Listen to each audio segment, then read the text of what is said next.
Assalamualaikum warahmatullahi wabarakatuh. Alhamdulillahirabbil alamin. Segala puji hanya bagi Allah Subhanahu wa taala yang telah memberikan kita rahmat dan nikmatnya. Salawat dan salam semoga tercurah kepada Nabi Muhammad SAW, keluarga dan para sahabatnya. Amin amin ya rabbal alamin.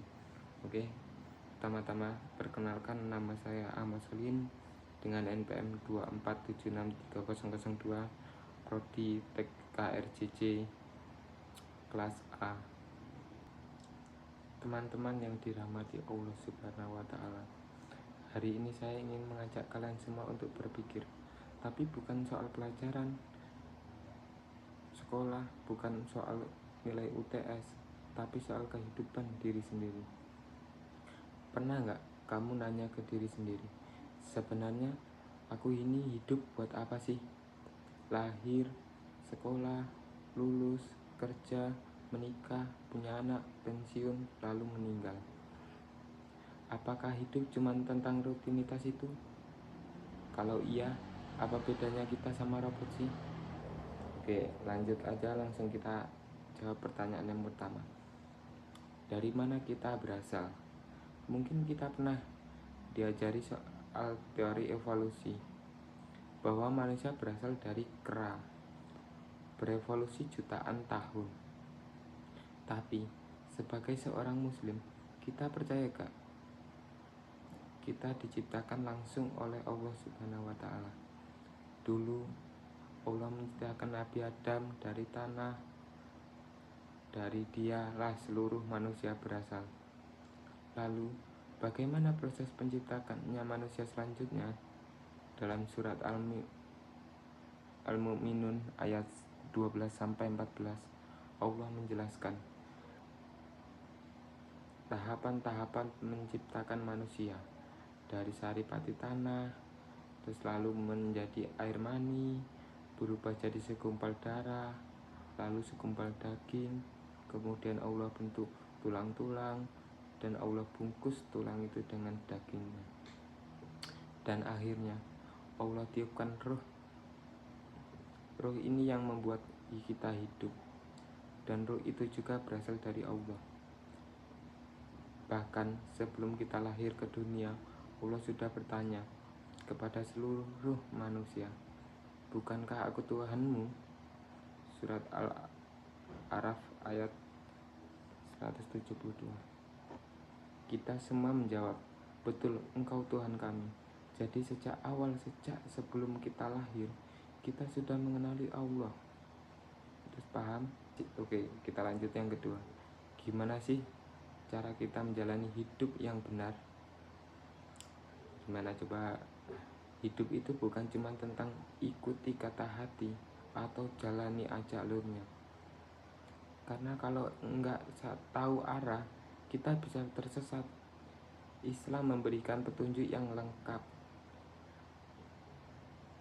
mana yang halal, mana yang haram, mana yang benar, mana yang salah. Kita punya Al-Quran, kita punya teladan Rasulullah. Dalam hidup ini ada dua wilayah, hal-hal yang kita bisa pilih sendiri, seperti usaha sendiri, terus hal-hal yang Allah sudah tentukan dari takdir kita.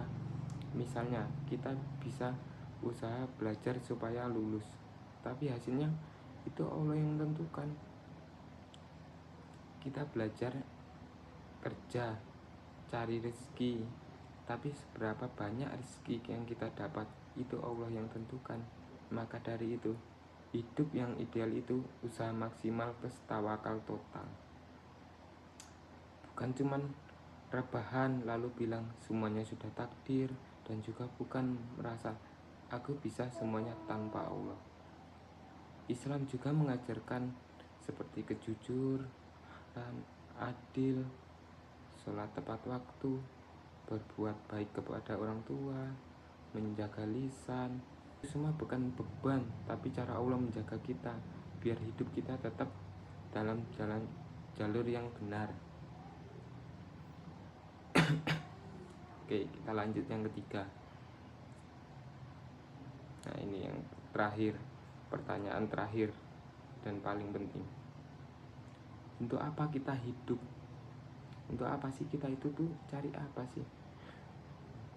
Allah sudah jawab dalam surat Az-Zadiyat ayat 56. Tidak, aku ciptakan jin dan manusia melainkan untuk beribadah kepadaku. Jadi, bukan untuk jadi terkenal, bukan untuk sekedar kaya raya, bukan untuk sekedar sukses versi dunia, tapi untuk beribadah kepada Allah Subhanahu wa taala.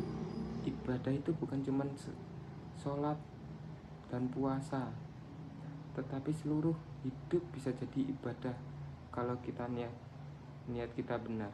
Seperti contohnya makan bisa jadi ibadah, belajar bisa jadi ibadah, kerja bisa jadi ibadah, ngomong jujur, bantu orang, senyum, semuanya bisa jadi ibadah asalkan untuk Allah Subhanahu wa taala. Hidup itu cuma sekali, tapi akibatnya selamanya.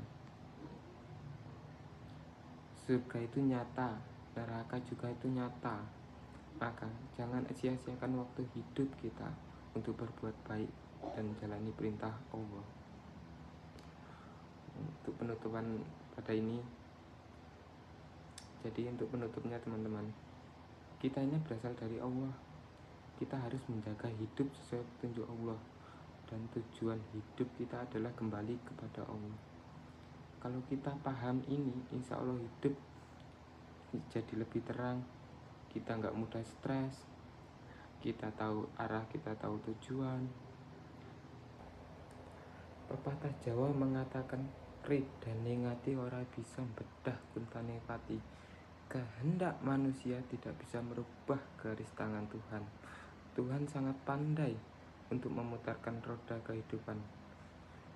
Ketika kita berada di bawah, kita diuji seberapa kuat perjuangan kita. Tetapi ketika kita berada di atas, kita diuji seberapa kuat kita mempertahankannya, sikap kerendahan hati kita. Oke, mungkin cukup itu saja yang bisa saya sampaikan. Saya akhiri. Wassalamualaikum warahmatullahi wabarakatuh. Terima kasih.